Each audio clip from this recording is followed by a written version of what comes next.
Good morning, everybody. Molly Garcia, Dynamic Catholic Ambassador at Mary Queen of Martyrs. It is really early, and I'm sitting out on my back patio, and I have decided to just sort of be quiet.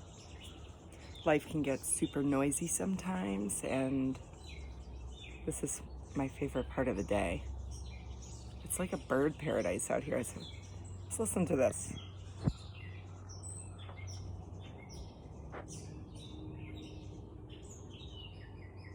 Really quiet.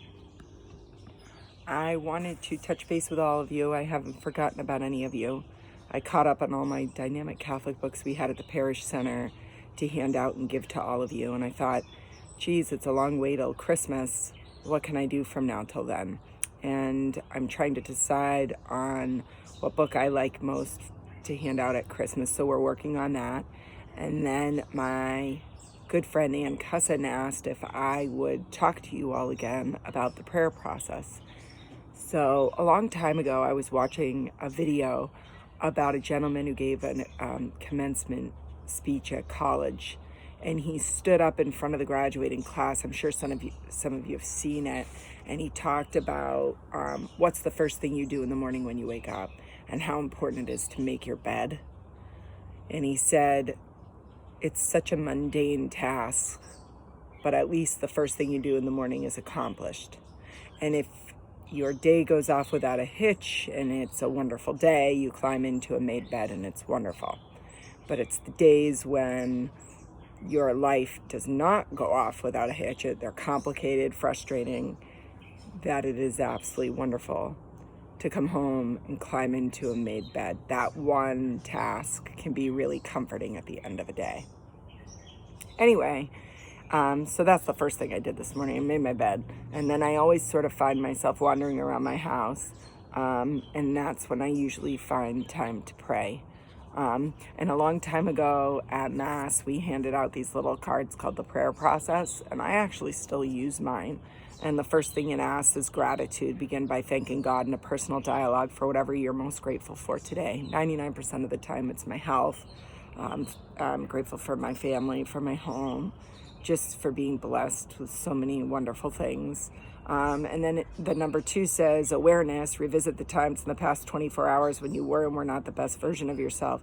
Talk to God about these situations and what you learned. I'd say in the last 24 hours, I was the best version of myself when I started laughing at my son's piano lesson. Like, I'm uncontrollably laughing, one of those where your stomach hurts. That is the best version of myself, because that happens to us sometimes. And I wasn't embarrassed. I just kept laughing. I thought that was funny, and my son started laughing. And of course, the piano instructor's trying to keep a straight face and keep the lesson going, and neither of us can stay focused. But I find that to be the best version of myself, because sometimes it's nice not to take life so seriously. I would say the worst I was in the last 24 hours was my impatience with my son. Sometimes I can just get frustrated at simple things that really I should just walk away from. So I ask God for more patience almost every single day. Then it says significant moments. Identify something you experienced in the last 24 hours and explore what God might be trying to say to you through that event or person. Well, I had gotten the email with Ann about possibly doing a video for this, and I wondered, as I went to bed last night, why didn't I do it? So I think I have to always remind myself sometimes what my purpose is and my role at the church, and hope that these videos make a difference in your lives. Number 4, peace. Ask God to forgive you for any wrong you have committed against yourself, another person, or Him, and to fill you with a deep and abiding peace. I am extremely protective of my family, and I don't like it when people aren't nice to my family. And my son's dealt with a lot of meanness in his little life, and I don't have a lot of patience for that. But sometimes I can react in a very frustrated way, like, just, I don't understand why you're mean. What is the point of that? Do you go to bed at night and feel good about being mean? I don't know.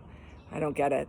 I don't remember being little and being mean to little kids, so it's very frustrating and sad for me to watch. But I pray to God every day that my son finds his way and knows his worth, and I ask Him for peace, and He seems to be doing better at handling it than I am. I'm angry about it. I don't like bullying. It doesn't work well with me. Freedom. Speak with God about how he is inviting you to change your life so that you can experience the freedom to be the best version of yourself.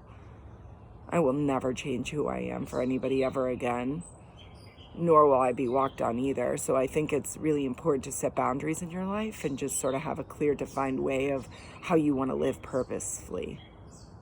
So inviting God into my life a year and a half ago was really important, because he was there on Sundays at Mass, but not anywhere in the capacity that he's in it today.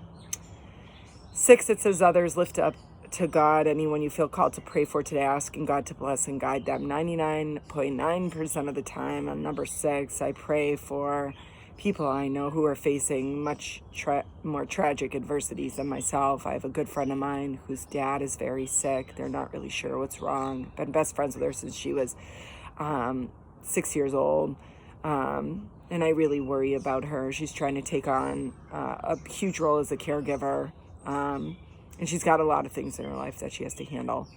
Life is really, really hard, so I'm praying for her and all those who might be facing the same thing, if not worse. And then lastly, on the little card, it says to pray the Our Father, which I will do once I stop my video. So as you can see, that entire thing took less than 5 minutes. Well, 6 minutes, 24 seconds if you include my comments about making your bed. So anyway, find the time, find the space to invite prayer into your life. You can get up like me and be still in your pajamas, sitting outside drinking your cup of coffee at 6 in the morning. You can do it as you wander around, going about your day. You could do it at night when you lay down. It doesn't have to be a dedicated time and space. It should just be something you make time for.